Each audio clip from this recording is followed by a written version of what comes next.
Hello and welcome to Bread and Rosaries, the leftist Christian podcast, here to talk about the film phenomenon that has taken cinemas by storm. I'm Ben Molyneux Hetherington, and I'm joined by Adam Spears. Adam, what did you make of the Gran Turismo movie? The what? The Gran Turismo movie that's just, the video game Gran Turismo, they made a movie about it, and it's about someone who's a video game who's driving... It's all everyone's talking about in the cinemas at the minute. Clearly, yeah, massive cultural moment that seems to have just somehow completely passed me by. No idea how that happened. Literally every Christian media thing that I can see is talking about the Barbie movie. Yeah, or Barbenheimer. Yeah. We did actually touch on Oppenheimer last time, but only kind of tangentially. None of us had seen it either when we were talking about it, so it's kind of a fairly... Well, I didn't realise. I mean, I don't know if this is the case for Oppenheimer. Maybe it is. But I didn't realise that the Barbie movie has struck work. So anyone who wants to be a member of SAG, the Screen Actors Guild, or indeed is a member of it, won't promote it in any way. Yeah, so with the Oppenheimer one, they walked out of the premiere of it in London. So basically, we shouldn't talk about it because that would be crossing the picket line. Yeah, but also the meme is I really want to avoid doing that whole content grind thing where you find out what everyone's talking about and then you talk about your thing in relation to that. I mean, I agree, although I think that ship might have sailed to some degree. Yeah, I guess. I just I don't want to fully commit to it. Yeah. I mean, it's difficult, but I think we're not going to talk about the Barbie movie. We have no opinions on the Barbie movie. Basically, our podcast is completely unrelated to anything that anyone cares about and is therefore boring. That's exactly correct. Don't come here to hear about the cultural things you care about. Come here to hear about weird Christian leftist ideas. That's far more interesting than some Barbie movie. Mm-hmm. Did you see the Barbie movie, Adam? No, I did not. You hate women. Okay, cool. Moving on. The reason I didn't see the Barbie movie yet is because at the moment I am, how do we put it? Broke? Yeah, broke. Yeah. So basically, you may say that I don't care about women, but clearly you don't care about poor people. So yeah, classist. Classist is what I'm going to say. Classist and a sexist. There can only be one thing. We're here to talk about theology. Yeah. We are missing Johnny and Lou today. They are on holiday. Not together, I assume. I haven't actually checked that. But I don't think they're on holiday together. Well, I think Lou is basically back, but not about. So has been on holiday. Lou is going back on holiday, to be fair. Lou and I will be at Greenbelt. Oh, yeah. But by the time this come out, we'll have... been and come back from Greenbelt, but hello if you saw us there, and if you're a time traveller, you can come up and say hello if you see us. But today we are going to talk a little bit about debt, kind of how it functions in the economy and theologically and all those sorts of wonderful things.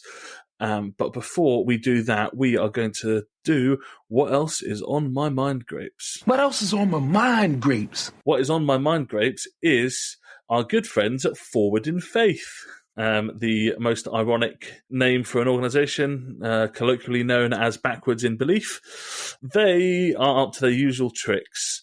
They have officially requested that the mandatory reporting of child abuse does not apply to confidentiality given under the seal of confession. I read that directly from a Church Times article, which we will link in the notes, because I'm not fully clear on what that might mean. But I'm hoping, Adam, you'll be able to tell me, is the seal of confession related to the sea lion of confession? Is there a narwhal of confession? What is going on here? That would be a way cooler way to give confession, wouldn't it? If you just don't worry about the priest, just go and confess to a narwhal. Yeah. It won't judge you. But it will be wearing a dog collar. That's important to me. Yeah. And if you piss it off too much, you may end up being impaled. Yes. Do you know, can you explain the seal of confession at all? Yeah, basically, the seal of confession is this idea that when you go to give confession to your priest, so a far more kind of Catholic thing. So some Anglican, sort of more Anglo-Catholic churches do it as well. But basically, the idea is that you can't go to Mass, to communion, until you've confessed your sins. So you go to a priest and you confess your sins, and basically anything that you say in there, the priest has to keep in confidence. But there's always sort of ethical questions about just what can you say and what can you, as a priest, keep or not keep in confidence. Yeah, and I think confession is actually an interesting concept. It's something that's so totally outside of my experience, but I know people who have found it really valuable, actually, in terms of their religious journeys, and it can be, when done right, a really positive thing. Yeah, I think it's worth saying that most of the sort of more Catholic-leaning people I know who go to confession would say that it's not so much how it's often portrayed in movies and stuff, where you sort of go into this little booth and you say, "Forgive me, Father, for I have sinned, and here is my list of sins." It's more of a kind of, how are you getting on this week? Is everything okay? How are you with God? Etc., etc. Which I think, yeah, I can see how that would be really helpful.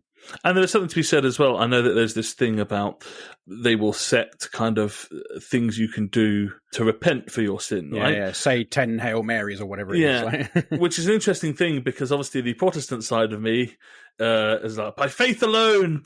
But actually there's something psychologically quite impactful, actually, about being able to kind of close off a chapter by saying, well, I've done this thing, or, whatever it is, there is some aspect of sin that I've confessed, and I can close it off by doing this specific act that is, it's not about earning forgiveness necessarily, but about doing something in response to the sin that actually allows you to move on from it. I think so all that to say that confession is not something that we are going to be completely crapping on today.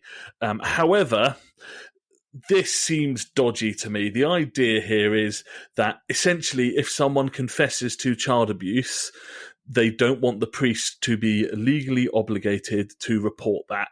And I suppose my thing is that I come from this from someone who does a lot of safeguarding stuff and works with children and has to deal with this stuff. And that is just mind-boggling to me. And I think it's an interesting thing to think about confession in comparison to professional work with children, because everyone knows, right? Even if you've been to like 10 minutes of safeguarding training, you'll have heard the words, never promise confidentiality. Yeah. And, when I've worked in teams, there's always been this thing of like, we aren't going to share what you tell us around with the whole world. We'll keep it private. But that understanding of privacy is between the young person or the child and the team, not the individual person, right? So there's built into it, even for stuff where it doesn't need to be shared, it's always going to be shared. There is no point at which a young person would tell me something and I would not then share that with the rest of the team I work with, unless obviously that was what they shared was so-and-so has done this and, it needed to be investigated or whatever. But actually this idea of confession being completely private between the priest and the person confessing is already something that is so alien to me from my kind of background. The idea that not only are they completely private, but even in a case where there is child abuse happening, they shouldn't have to do anything about that is just, I honestly cannot wrap my head around it. Well, I mean, I think on some level, people need to know that they can trust the person that they're confiding in. And so I think some level of confidentiality, I think it's okay to say you will hold things in confidence. But what I was always taught in every training I've ever had, the trainer has said, you can say you'll keep something secret, but you have to caveat it with, unless there's something dangerous, you're in trouble, you're in danger, or someone else is in trouble or in danger, or something like that. Yeah. And I think that's really important, because there has to be that level of trust there, but it also has to be this understanding that actually you're not just going to hear anything and everything that could be the worst thing that's still going on and do nothing about it. Yeah, and obviously there's things where, I don't know, you go to the priest and you confess that you're the one who keeps parking in the disabled bay outside the church. Now, that's absolutely a sin. You should confess and stop doing that. Is this something you're confessing to sort of tacitly, or are you accusing someone? No. People talk about the thing that makes them most coppish, the thing that makes them go cop mode. People who aren't disabled parking in disabled bays is the thing that makes me like, one of the things where I'm like, jail for life. I mean, I get that, but also one of the things I would say about that is that obviously unseen disabilities are a thing, right? So yeah, of course. So what we're not saying is if you see someone you think they look able-bodied, therefore you go up to them and say, why are you parking there? Because you don't know. But John Terry, when he did it, he was definitely an arsehole. Did John Terry do it? Oh, yeah, a few times. There was a whole thing about it, yeah. That guy, not a good guy. Oh, for so many reasons. Yeah. I mean, especially when we're talking about safeguarding as well. Yeah. And football players, but we'll leave that story well alone. Yeah. Well, which of the many stories, some of which we're obviously legally obligated not to talk about, but we all know. It's a whole nasty world out there, unfortunately. Mm-hmm. If that's the sort of sin that you're confessing, then yes, you should stop doing that, confess it, fine, whatever. But you probably don't want that priest to then, start the rumor mill in the congregation. Oh, would you believe that Adam's the one who's been doing that, right? Like, I get in those circumstances, or, bluntly minor crimes, shoplifting. I'm quite happy for there to be a sealing confessional around shoplifting, particularly if it's from a major, multinational corporation. Yep. Can I just say, official line of the pod, if you see someone shoplifting, especially if they're shoplifting like bread or nappies or something, no, you didn't. Yeah, or potentially, particularly if there's a chance that they are, going to get caught, that pay for it for them. Yeah, 100%. Yeah, if you can, obviously. And some shops won't even let you do that, but you can insist fairly heavily. Yes, so, I think I understand that, actually it's useful, to make that feel like a place where you can be open and honest, to have some sort of confidentiality. I think there's something as well about, in terms of therapists, when you talk to a therapist, yes, there's a level of confidentiality, but they also have someone that they talk to, and they will talk about their clients in relatively anonymized terms, right? So it isn't just a case of you have to have a situation where you can never speak about this stuff with anyone else. Yeah. You know what I'm saying? Like, there are ways and means of keeping this a safe, secure, and private space for someone, whilst also putting safeguards into place. Yeah. How that's done, I'm not an Anglo-Catholic, so they may have particular views on how to do that, but it is certainly a very bad idea to not include mandatory reporting on everything. Absolutely. Because that it's not mandatory reporting, bluntly. Yeah.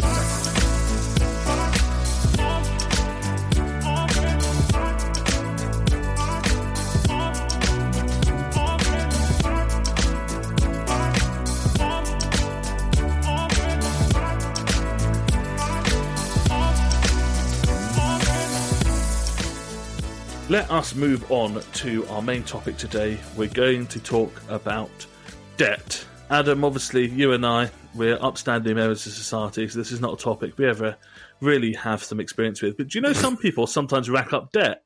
Are you aware of this? Absolutely no idea. What is it? In all honesty, jokes aside, yeah, I'm very aware of debt. I'm very tempted. A couple of times I've seen Lib Dem canvassers, but I've missed them knocking at the door.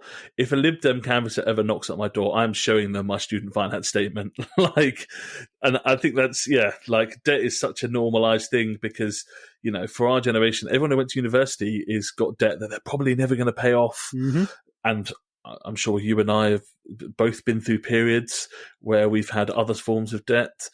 I'm not great with money. I tend to understand credit cards. Well, a neurodivergent person, not great with money? No. On an intellectual level, I understand credit cards, but on an emotional level, it's free money. Just don't have a credit card. That's. I know sometimes you got little choice. That's the world we live in. But there's also the whole thing about buying stuff online and it's more secure. But we will probably get onto this. But we do live in a world where debt is so. It's actually really hard to move through life without getting into debt, right? And we'll get onto that. But we're going to talk a little bit about debt as our topic today. I am mainly drawing from the book Theology for the End of the World, which has come out very recently. It is by Marika Rose, and there is a chapter in it entitled Mammon. I'm looking at you, Adam, because every time I say that word, I get it wrong, and you correct me. Well, it's because last time you said Mammon. Yeah, but the problem is, I know that one of them is wrong, and I say it, but I can never remember which one is the wrong one, and then I second guess myself and say the wrong one. Here's the thing, and I understand that dyslexia is a thing and so on, but generally speaking, in English, if there's an O, it's an O, or if there's an E after it, an O sound. But if there are two O's next to each other, then it's an U. Mammon has one O. Yeah. But I'm not that smart. So I don't have dyslexia. I just have a person who didn't have friends but read a lot as a child. Yeah. I mean, I spent a long time as an English teacher, and I have dyslexia. So, these are considerations that I've had to think about long and hard. Anyway, the book is excellent. It was out very recently. I'd thoroughly recommend people get hold of it. You can buy it direct from SCM Press rather than the big nasty people at Amazon. And yeah, it's a cool book. We're going to draw from that chapter about money and particularly some of the ideas about debt in it. Adam is also going to draw a little bit from David Graeber's book on debt, which is called Debt the First 5,000 Years, which is mentioned in the chapter. And Adam, you're a bit of a Graeber head, aren't you? You enjoy a bit of David Graeber. I do. I'm not promising anything here. To call me a Graeber head is... I'm using a Graeber head not to mean you're an expert, but a fan. Like you're a stan of Graeber. Is that... I've read the book, and I've read a number of his books. So yeah, that makes you great. Like I might not remember it very well. But So yeah, we're gonna draw on some of that and talk about debt as it functions both in economy and kind of in theology as well. So the book is at large, its kind of big thing is that it's kind of pushing against kind of that quite common progressive theology that critiques capitalism, but in a way that ultimately ends up upholding it in lots of ways. And we see this all the time with kind of liberal forms of Christianity. And this book is trying to do some more radical things to find ways that our theological understandings can undermine capitalism rather than simply fix its victims up, but leave the whole thing running. And so kind of the big argument, particularly in this chapter, is that there's this idea that Christian morals are being undermined by capitalism, but that if we were to reassert proper Christian values, then that actually offers a solution to the problems of capitalism. But in reality, Christian moral values, they're already a big part of capitalism. So reasserting them actually only reinforces that system. So trying to understand ways in which we approach Christianity and theology to undermine capitalism rather than upholding it probably means not just defaulting to trying to say, well, actually the true good Christian moral values are what we need to get back to. Yeah, and I think one thing I would say before we start here is that in this chapter there are elements of what she says that I'm like, I agree, but there's a bit more nuance required here. And I think she sort of hints at things. So, for example, fairly early on, she says what you've just said, where there's this idea of, Christian moral values almost viewed like a monolithic thing, like as a monolith, as if Christian social values are, a single consistent thing. And I think she does go on to sort of, suggest that that's not quite how it is. But I think that's sort of how it's set up at first. I think it's important to recognize that that's not really how things are. And obviously Christian moral values is a rhetorical tool, right? And to some extent, actually, that liberal Christian argument is an attempt to reclaim that language and rhetoric, but change the content of it so that Christian moral values mean a different thing. I think it's also worth saying that we're drawing from this chapter and some of the ideas and some of the work in it. There is a chance that I will have misunderstood or misrepresent what was said. And B, there are bits where we're kind of riffing off what's in there and coming to new places. So basically, if you think what we're saying is wrong and stupid, that's probably our fault. And we are not necessarily going to just go through paragraph by paragraph and tell you what's in this chapter. You can go read the book for that. So, this is us riffing off some of the ideas in that chapter. Yeah. So there's kind of this argument that says that we're in a society that forces us to worship money or put a very high value on money. And obviously this is true to some extent. In order to survive, we need money, right? All of us have to go to work, most of us, fundamentally because we have to put a high value on money because money is what keeps us alive. And therefore, by going to work, that is us valuing money. And so there is some truth to that. But then it kind of says, well, in this world, we can't actually worship God properly because the worship of God and worship of money, these should be very separate things. And she's trying to kind of complicate that and actually say, well, really, we end up serving both in quite complicated and entwined ways. And she wants to talk about debt as a way to understand that. So as we kind of mentioned, debt is this really central thing to the modern economy. Everyone lives in some form of debt, right? That is the norm. I don't think I know anyone that doesn't have some form, even if it's just that they pay off their credit card at the end of every month, regularly. It is really normal and normalized to have debt. I mean, our entire economic system is founded on debt, right? Yeah. Which actually is one of the things that David Graeber talks about, is how the Bank of England was founded on the debt of, I think it was the king, actually. Yeah. And, there's all sorts of mortgages, car loans, that sort of thing. Those are just a normal part of society. Yeah.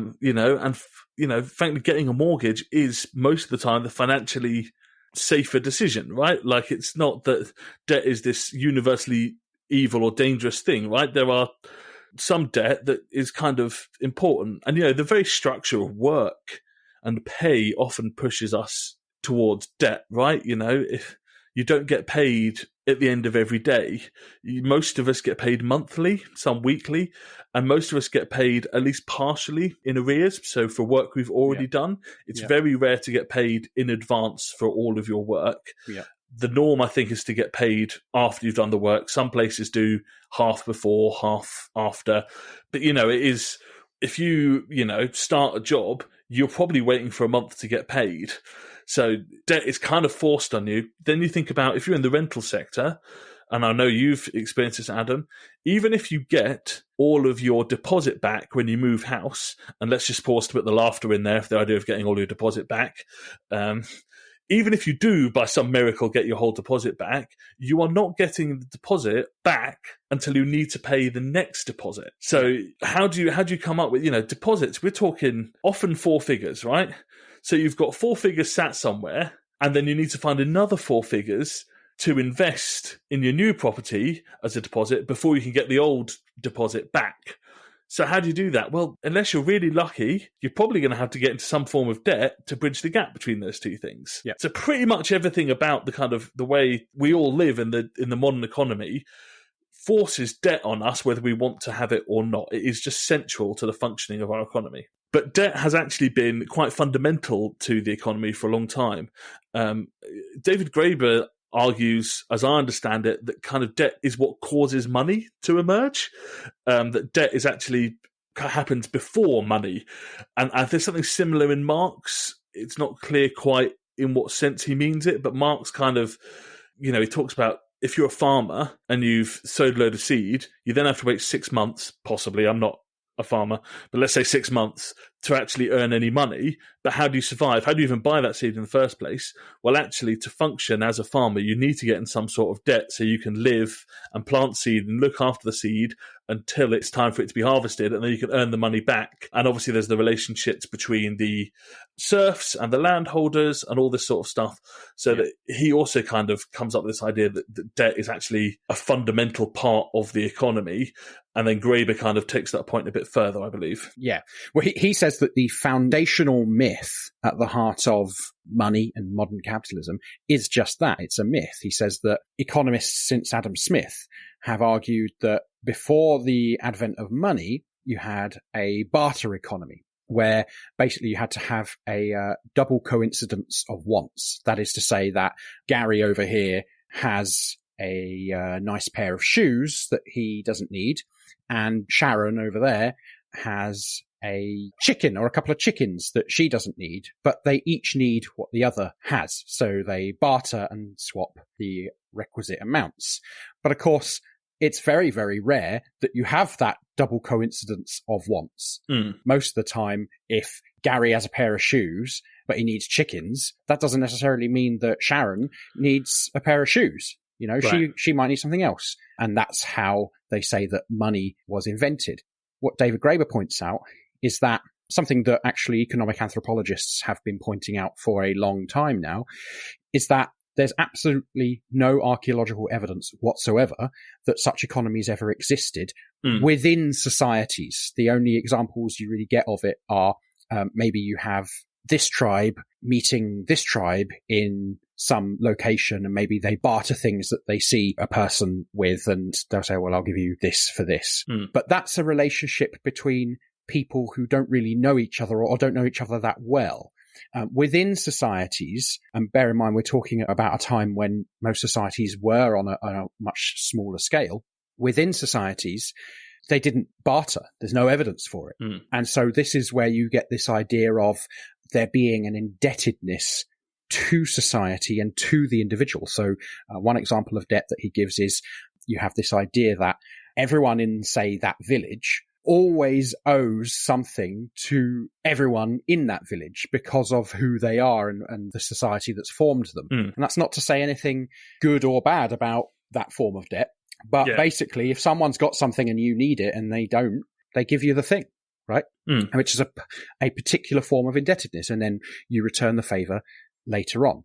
So that founding myth of money, that's not how it's come about. Money actually develops out of debt.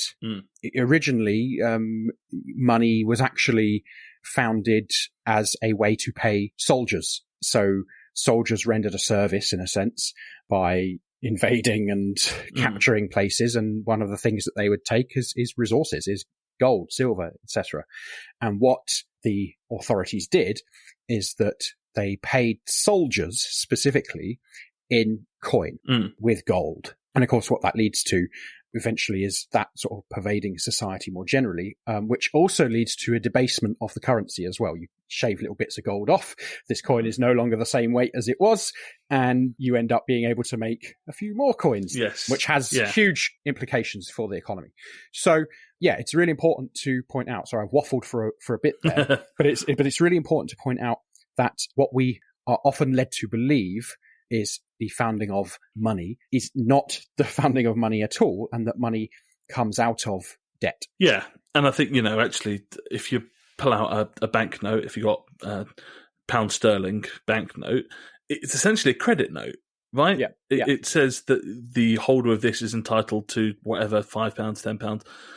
Oh, you actually have a banknote. I have a banknote from 1989. Amazing. £5.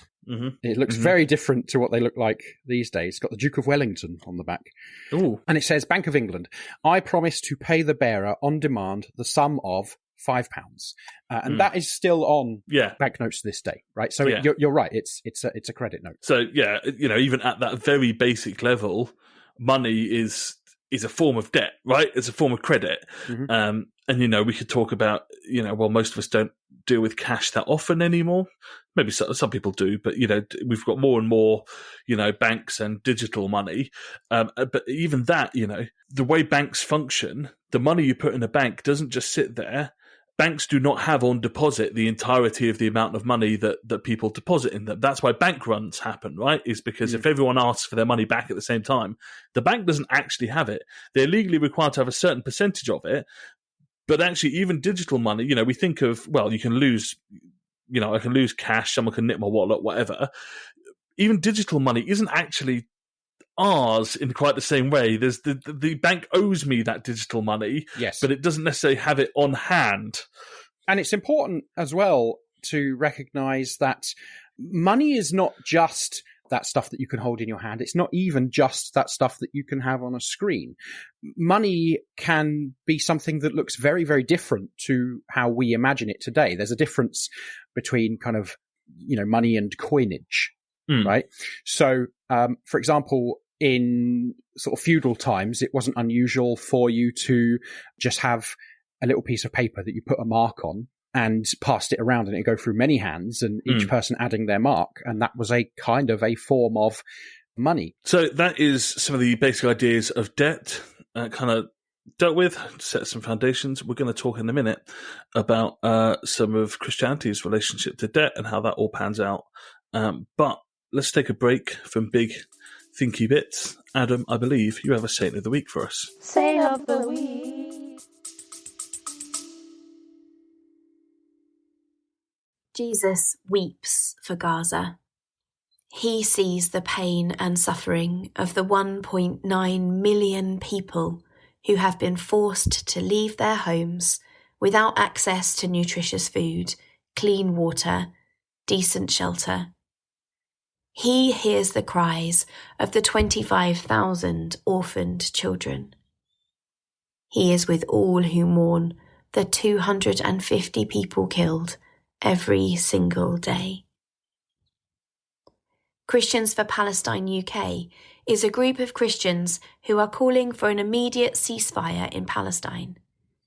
We don't pretend to have all the answers, but are united in our prayers, hope and action for equality, peace and justice for all the peoples of the Holy Land. Together, we are organising a Christian presence at the National Marches for Palestine and local days of action, where we've been joined by siblings from Sabeel Kairos, Pax Christi, and a whole range of Christian churches. We urge you to join us to act in solidarity with the people of Palestine and call for a permanent ceasefire and just peace. The Very Reverend Canon Richard Sewell, Dean of St George's College in Jerusalem, says, "I warmly welcome the newly formed group, Christians for Palestine UK. Palestinians in Gaza and the West Bank need to see the solidarity of Christians in the UK, and they will be encouraged to see your commitment to stand up for them in their time of terrible suffering." To find details of local actions or to join the Christian bloc at a national march, follow Christians for Palestine UK on Instagram and Facebook, or email christiansforpalestineuk@gmail.com. Join us as we call for a ceasefire now. Having kind of messed things up a little bit last time with Negro Matapakos, I thought I would revert to a more traditional saint. So we're going to look at St. Lawrence of Rome. So St. Lawrence of Rome was a deacon in the 3rd century, quite young when he died. So he's said to have been born in around 225 and died in 258. He was known for his acts of charity, dedication to what we would today call kind of social justice issues. Mm-hmm. He was always giving the church's stuff away to the poor, basically, because why does the church need it? And the church is the people, as far as he was concerned. And to the point where this distribution of alms, it sort of came to a head in a sense, or sort of related to what ended up getting him killed, because he was alive during the reign of the Emperor Valerian, and at some point it seems that the Roman authorities demanded the church's treasures, like their stuff. They wanted it partly to kind of weaken the Christian community. Now, all of this is by tradition, by the way. I don't know. That same old thing of Saint of the Week. Yeah, we have an established thing on this Saint of the Week. We are tactically naive. Yeah. We accept everything that we like. It is therefore real. And we dismiss everything we don't. Yeah. So the Roman authorities demanded that the church give them their stuff, what they quite specifically described as treasures. That's pirate stuff. Only pirates ask for treasures. Well, who was it? I can't remember who it was now who said that when they do raiding and pillaging and all that kind of thing, you call it piracy, but when you do it, it's privateering or it's legitimized, right? When it's the state that's doing it. Yeah, I've bastardized that. But anyway, we return to St. Lawrence. Yes. So, St. Lawrence of Rome, the authorities demanded that he handed over the church's treasures. And so what he did is he gathered the poor, the sick, the marginalized, and presented them as the true treasures of the church, which is, I would suggest, quite funny. Yes, that's a good bit. Yeah. By the way, I should say, he is the patron saint of cooks, comedians, and those who work with the poor, which is not a bad couple of... I mean, cooks is... I don't know whether there's a... In fact, I could see why you'll understand both cooks and comedians in a minute, right? So basically, the Roman authorities were really annoyed with this and eventually decided that he should die. And so what they did is they roasted him on a gridiron, a metal frame or a grate, like a grill. So they grilled him. They roasted him. Oh, wow. Yeah. Now, he, as I said, is the patron saint of cooks and comedians, because when he was being roasted alive, he said, "Turn me over, I'm done on this side." Fantastic stuff. Love that. Yeah. I can't remember who the other one was, but this is not the first time where we said that there's like a badass action hero quippiness to what's going on in Saint of the Week. Yeah. So yeah, I like that. I like the action movie vibe of some of the Saint of the Weeks. That's good stuff. Yeah, exactly. And it's not that I want people to be martyred, but if I was martyred, I hope I would be able to say something funny. Yeah, maybe under that pressure you'd finally be able to be funny. That'd be nice. Yeah, that's true. Yeah. Second week in a row that you've been really mean to me, Ben. You know? Yeah. I'm starting to think that maybe I should leave. You're going on strike, is that what you're saying? Yeah. Obviously, I support strikers, but there's some exceptions. Not this one. Yeah. Cops and you, at least. So let's pick up the thread of our conversation about debt now and kind of move it a little bit more towards talking about the Christian aspect of it. We've talked about how debt is so kind of deeply woven into the economy and society. And one of the ways in which it's deeply woven is very strongly into theology. And, you know, there's a really important thing about actually sin and redemption within Christian theology are really strongly understood in terms of debt. You know, God is conceptualized as the ultimate creditor, right? Sin is in some way, you know, you talked about the debt you feel to the society. And there's kind of an extension of that where sin is that failure to pay the debt to God and maybe to society as well in some forms. But, you know, sin is kind of not recognizing what you owe, and redemption in particular is very debt focused, because redemption is actually about a God who is the ultimate creditor, right? We owe him our very existence. And I'm, yes, intentionally using he, him pronouns for the type of God I'm currently describing, because in this theological outlook, it is definitely a male God. But, you know, God is the final creditor, right? The one to whom we owe everything. And redemption is his gracious act of not collecting on what we rightfully owe to him and what he is rightfully owed. And so, you know, actually, those ideas about debt are foundational to a lot of Christian theology as well as the economy. They are, and controversial take here. I'm not sure like every aspect of that is a negative thing, right? So the example, both Marika Rose and David Graeber give the example of the Lord's Prayer, right? The sort of traditional translation that we use in Anglican churches is "forgive us our trespasses as we forgive those who trespass against us." We're using the concept of trespassing on land as synonymous with sin, which I think makes a certain amount of sense, given the sort of enclosure that was going on at the time. But a better translation of that is "release us from our debts," or "forgive us our debts as we release our debtors." And for me, even though I am Anglican, when I say the Lord's Prayer, I use the phrase "release us from our debts," because yes, okay, you can use that to mean sin, and there are troubling ways in which you can then make links between that kind of indebtedness linking to money and so on.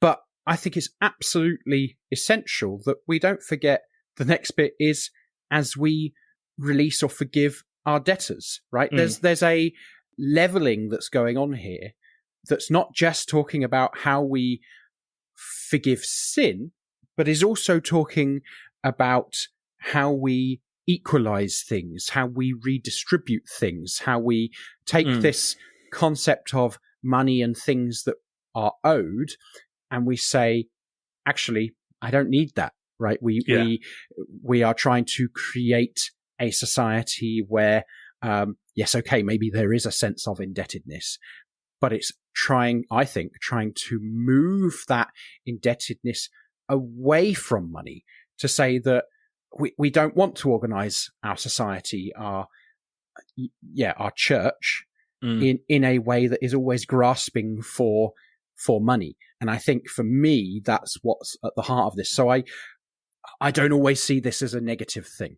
Yeah, that's fair. I do imagine as well that you find it quite easy to pray to be forgiven of your debts. Like, that sounds quite an appealing thing to pray for, right? Like, oh, Lord, deliver. Yeah. Yeah, I think absolutely, and going back to what you're talking about, talking about the debt you have to society and to each other, that's not a negative thing, right? There are ideas around debt that are not just monetary debt, but around what we owe to each other that are positive. Yes, but then, obviously there's, again, a sort of double-edged sword to this as well, because yes, on some level, we do all owe something to the society that we're in.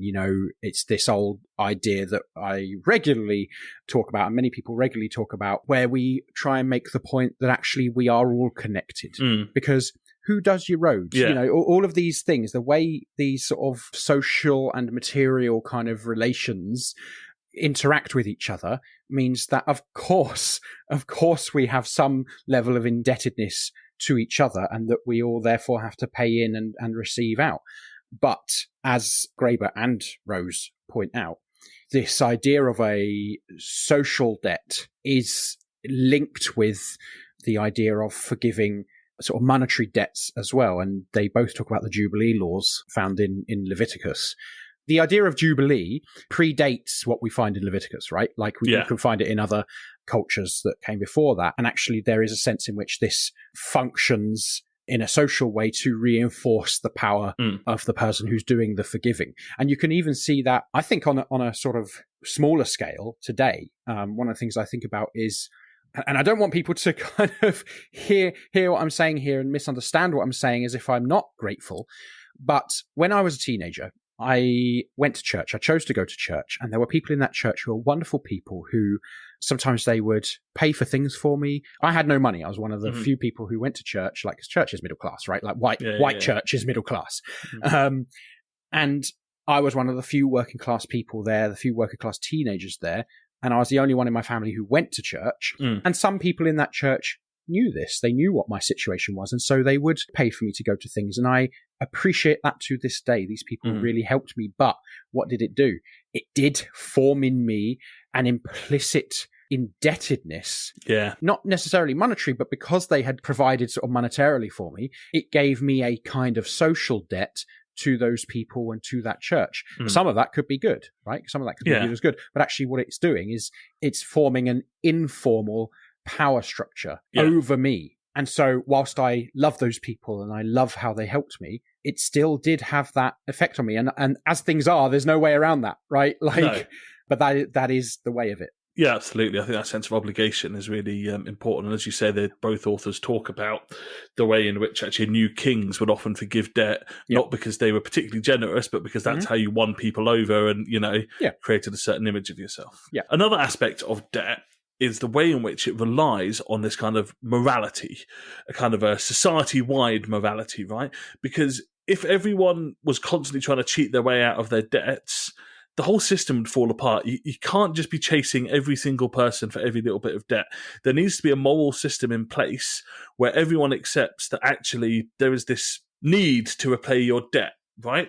Yes, a small minority of people might ignore this, but they will face consequences for that. But the majority just feel a moral injunction, right? They are obligated to pay this. Yeah. And Christianity is part of the system that helps kind of create this sense of moral obligation. Obviously, part of that is about, if God is the ultimate creditor who you should pay back, even if he's kind enough to forgive you, you still ultimately owe him the money.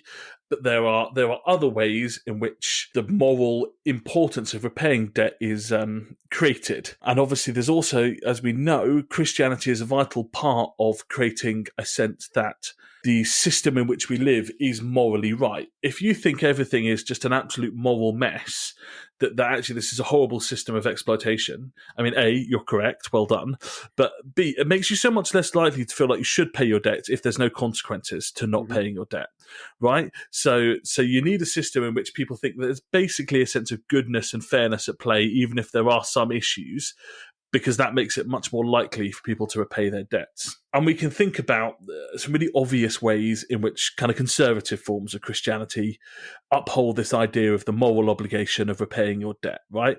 The thing that I immediately thought about was Christians Against Poverty, which is an organisation that does do some good work in terms of working with people who are in debt and experiencing poverty and struggle with money management.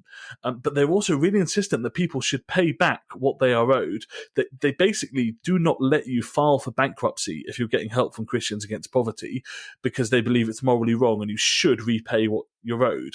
And that's a really obvious example to me of the way in which obligation to repay debt is something that Christianity kind of directly teaches in its conservative forms. Well, it's liberal forms as well in a sort of purely economic sense, right? Those who are talking the way we are talking are always going to be specifically left wing, as in socialist Christians, right? The reason Christian Against Poverty, part of the reason it's so well known and such a big part of the church and its response to these kinds of things, is that actually it traverses different kind of wings of the church, different theological traditions, right? So it's not just conservative churches that will be into things like Christians Against Poverty. It's the more liberal ones as well. Yeah, you're absolutely right. And, there's ideas around paying what you owe and, working hard and clearing your own debt and all this sort of stuff that are woven into a lot of forms of Christian teaching, right? We hear those ideas a lot. I don't think it's difficult really to see how there are conservative forms, forgive and value of conservative, of Christianity that are upholding some of these ideas. What I'm slightly more interested in talking about is some of the examples that Marika Rose gives of what you might think about as progressive or liberal forms of Christianity and how they end up reinforcing these ideas. The first example Marika Rose gives is Justin Welby's War on Wonga, which is such a great thing to say. I don't know if people remember this, but he basically said that they were going to try and get rid of Wonga, that Wonga was bad. Wonga was, of course, a payday loan company. They were going to, quote, compete Wonga out of existence. Yeah. And this was exactly the point, right? The issue with Wonga was that they were charging exorbitant interest rates that take advantage of people in difficult situations, right? And that's very bad, and Wonga was very bad. And I don't think we want to be too harsh on, being anti-Wonga. And, there was stuff about it turned out that Church of England indirectly invested in them and, all the rest of it. But actually the big point was that the systems of debt that exist, Welby wasn't interested in challenging those. He wanted to create better types of debt, more just types of debt. But actually, yes, sure, it would be better to pay a lower rate of interest on a loan rather than going to a payday loan company. I pay a much more reasonable rate of interest on a loan from a church-run credit union. That's a small improvement, but ultimately, it kind of accepts that there is a good form of debt and a bad form of debt. The problem with Wonga was not that it exposes that the whole system is exploitative and dangerous and forces people into bad situations. The problem with Wonga is that a few bad people did a bad thing, and we're now going to do the nice thing and sort it.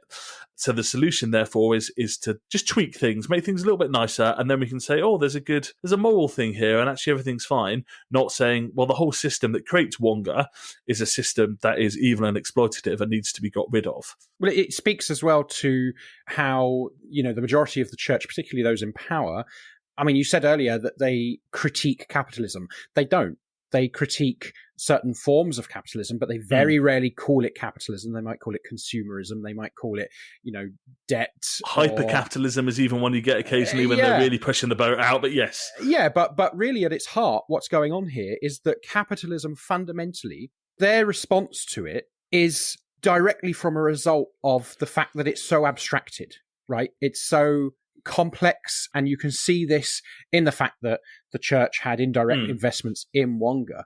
And so it shows you that it is basically impossible to have an ethical form of capitalism because the links, it's not even links, it's networks of issues. You don't even have to think of it in terms of a moral thing for our more Marxist kind of listeners. The facts of the matter are that capitalism operates as a huge network of social and economic relationships that you can't ever hope to get to the bottom of. So, the fact that the church had indirect investments in Wonga is hardly surprising. It shouldn't even really have been that big a scandal because, of course they do. right? Like, I mean, the church only just divested from fossil fuels, and I bet they still got some indirect investments in them somewhere, right? Because that's how capitalism works. Well, you think about fossil fuels as a great example, right? Because, okay, maybe you're not invested in BP, but if you're invested in any company that uses plastic, which is a lot of companies, then you're invested in some sense in fossil fuels, right? Because plastic needs fossil fuels to be created. Which on some level, like, what choice do you have, right? Which goes to the point that capitalism is inherently a, morally bankrupt system doomed, materially to fail us. The second example that Marika Rose gives is things like Jubilee 2000 and Make Poverty History. Adam, did you have a Make Poverty History band? No, I don't like things on my wrists. I did. I was pretty cool. I never had a Lance Armstrong one, but I did have my Make Poverty History one. I think I wore it for a couple of days and then got self-conscious about it and just didn't wear it anymore. But, I spent the money on it. The weird thing about it is the sort of Live Strong, like Lance Armstrong one, is arguably more moral to have than the Make Poverty History. But yeah, a big part of those campaigns was calling for debt forgiveness, right, on a country level. So what we have to understand is that debt isn't just built into our kind of personal economic lives, but that debt is built into this world economic system, right? And particularly we're talking about countries where they've decolonized in relatively recent history. And many of them, the International Monetary Foundation and the World Bank, basically forced to do what they're told because they need to get loans from the World Bank and the IMF in order to do the infrastructure projects and various things they need to kind of help their country run and move into the future as newly decolonized countries. It's called structural readjustment, and it basically enforces kind of neoliberal capitalism on these countries in order so that it can get money. So it's a very clear way in which the debt that these countries take and the opportunity to offer credit that the kind of powers represented by these World Banks and IMFs, it's a way of creating power over other countries, right? Simply by being the person who's able to offer credit, the only organizations that have enough money to offer credit to countries at that level, you have power over these individual countries. And so, there's this idea that, well, if we just get these organizations to forgive this debt, that the power's gone and they don't owe this money anymore, they're not able to service the debt repayments, all this sort of stuff. And obviously this is a really appealing idea to Christians.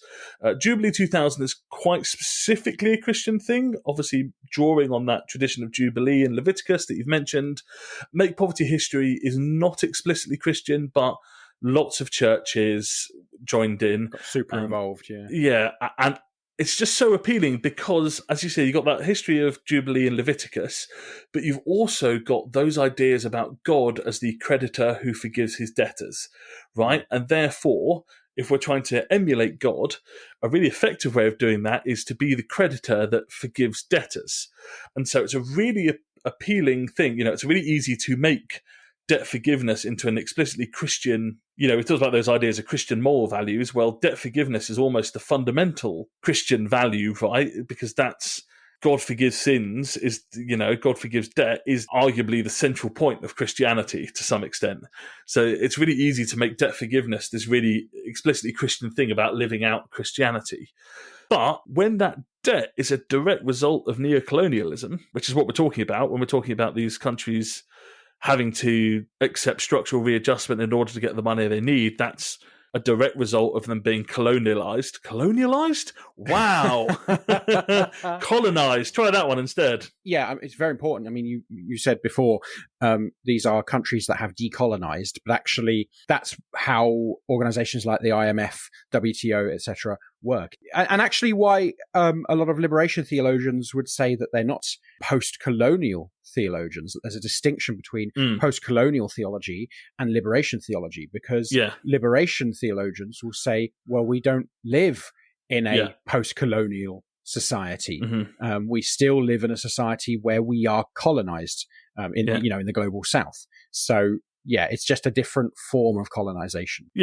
So I use that term neo-colonialism, and that's one of the ways we describe that, right, is that we don't actually have to send troops on the ground and be running these countries directly to still be benefiting from a colonial economic relationship And one of the main ways that's done is through that debt function. And, even, stuff like Greece, what happened to Greece was a very similar thing, not a country that had been decolonized, but, a country that essentially was dictated to by world economic powers about how they were going to run their business if they wanted to have the money they need to carry on being solvent. Yeah, and let's delve into that just a little bit and think about how, for example, Germany, who was one of those involved in the whole issue with the Greek bailout, got into that position. After World War I, Germany was expected to pay huge reparations, huge war debts. Basically, all the blame for it was pinned on Germany. And let's take a step back for a moment to say that nobody comes out of World War I looking good, right? No, Adam, we beat the Nazis in World War I. I'm fairly sure. And then again in World War II. But we were the good guys in World War I as well as World War II, right?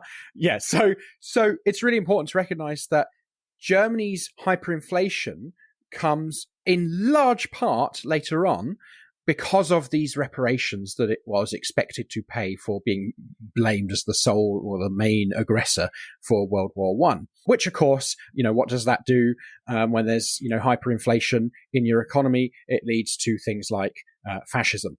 And so the rise of the Nazis, a big part of that, though not the only part of that, is because of the economic state of the country at the time. But what happened after World War II is that largely the US decided that because Germany had a more advanced industry, that Germany would be the best country to bail out, basically, to invest in and to form the basis for what became the European Union, right? Things like European Central Bank, they come straight out of this. So Germany is invested in heavily, is turned into this, certainly European, but global, really, economic power.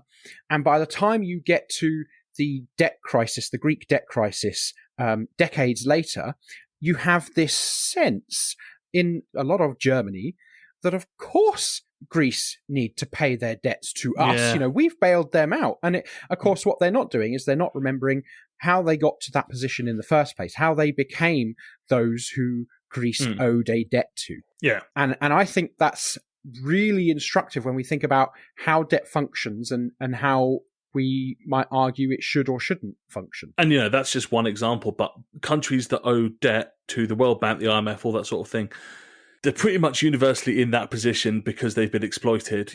There is no moral way in which you end up owing that sort of money, right? The countries that are referred to often as third world countries don't end up there for any other reason than colonialism, neocolonialism, and exploitation by world powers, right? But the problem is, when you talk about debt forgiveness, you do two things. One, you make the people look good who are the ones holding the credit, right? If I've forgiven a load of debt, I look really good, right? If you owe me 100 quid, Adam, which you don't panic. But if you did, and I said, do you know what, Adam? Don't worry about it. It's fine, bad. People who know us be like, wow, Ben was really generous there. But if you owed me 100 quid for protection money so I didn't come around the house and beat you up, and then I forgave you that money, people might look and go, oh, well, Ben's just said Adam doesn't pay him the 100 quid he owes him. But of course, I'm the bad guy here. You shouldn't be paying me that 100 quid back. It's not an act of, great generosity on my behalf. It's a basic moral principle that it is wrong that money is owed in the first place. Greetings, Homer. Hey, Fat Tony. You still with the Mafia? Yes, I am. Thank you for asking. Now, Homer, as you no doubt recall, you were done a favor by our, how shall I say, Mafia crime syndicate. Oh, yeah. Now the time has come for you to do us a favor. You mean the mob only did me a favor to get something in return? Oh, Fat Tony! I will say good day to you, sir. Okay, I will go. Hey, wait a minute. It's a really good analogy, actually, because the whole global financial system does in effect operate, as the mob operates, for protection. It's a protection racket. And actually, you end up not being protected anyway. So not only does it make these people look good, but also the concept of debt forgiveness reinforces the fact that that money is owed, right? The creditor is rightfully owed that money.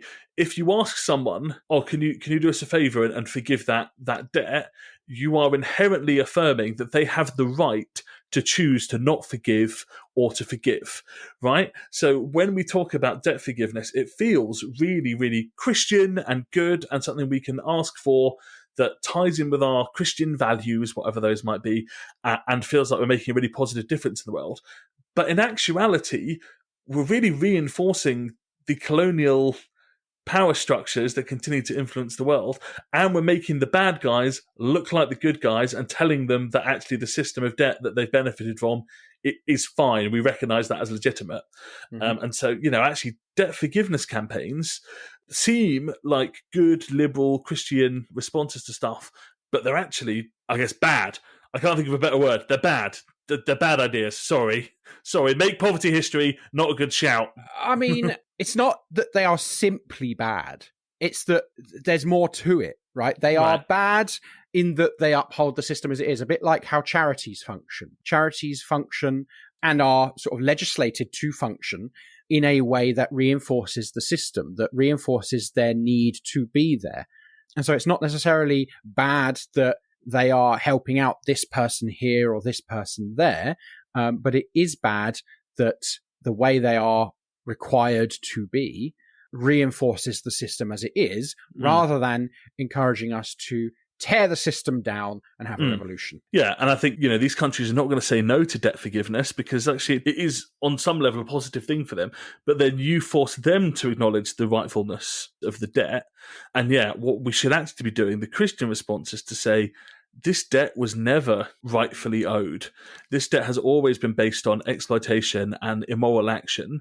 And we're not asking for debt forgiveness so much as rejecting that there is any debt to be paid. We're not asking you to do us a favour. We're telling you, actually, you're not owed any money. Get over yourself. Yeah. And actually, a really good example of this is I know we spoke about it before, but is the debt that Haiti was forced, the reparations Haiti was forced to pay to France after they dared to cast off their enslaving colonial oppressors, right? Yeah. And they only finished paying off that debt in the latter part of the 20th century, right? A long time after slavery was abolished. And I think this is the thing, is that both countries and individuals that have come from places where they were oppressed, either they were enslaved or they were othered in some way, are countries that continue to this day and individuals who continue to this day to be the butt of capitalism, basically. So that's a lot of depressing stuff about the bad ways in which we think about debt in Christianity. But is there anything, Adam, you think that we can kind of do that is a better way of thinking about debt moving forward? Yeah, well, I think Marika Rose ends quite positively, weirdly, in the chapter that we've been talking about. She talks about how previously she's linked capitalism and racism, that they're not separate systems, but two parts of the same system, which is very true and something we haven't really talked about here. But she asks, what are we to do with these entanglements? And she quotes Amaria Armstrong, who talks about liberation theology's preferential option for the poor, and says, only by turning to the figure of the black and brown poor, perpetually dispossessed, failing, and criminal, can Christian theology understand the economic reversals and redistributions that must be made in order to imagine an otherwise common good. And so I think she's onto something here. She's talking about, she ends by saying, what if we took seriously the idea that you cannot worship God and Mammon, not as a statement of fact, but as an aspiration? What if the cost of true discipleship was our own dispossession? And I think that's something we really need to grapple with, both on individual levels, but actually, more broadly as well. What if the church was to say, why have we got all this stuff? Why are we invested here, there, and everywhere? Maybe the church is called to be more humble than that. And that's always been a stream that Christianity has had, and a stream that it looks to. You look at sort of Franciscanism and Francis. A lot of those who perpetuate some of this stuff, really love St. Francis and really love Franciscanism, but don't live up to its ideals at all, frankly. No. And actually, maybe we should. Maybe that's something we need to start taking seriously and examining, both as individuals and as a church. I think that's a good point to end on. Thank you very much for listening, everyone. I hope you enjoyed that. It's been really interesting to talk through some of these ideas. You can find us in all your usual podcast feed places. We are on Facebook at facebook.com/breadandrosaries, Twitter at bread_rosaries, and our email address is breadandrosaries@gmail.com. We love to hear from people, to feedback, thoughts, questions, ideas. Please do get in contact. It's always fantastic to hear from people. We have a website and a shop and a Patreon. If you go to breadandrosaries.com, you can find all of those things on there. Adam, where in the world can people find you? You can find me most places at Commie, XIAN. Brilliant. Thank you very much for joining me. Thank you for listening, everyone. We will see you next time. Bye-bye. See you later.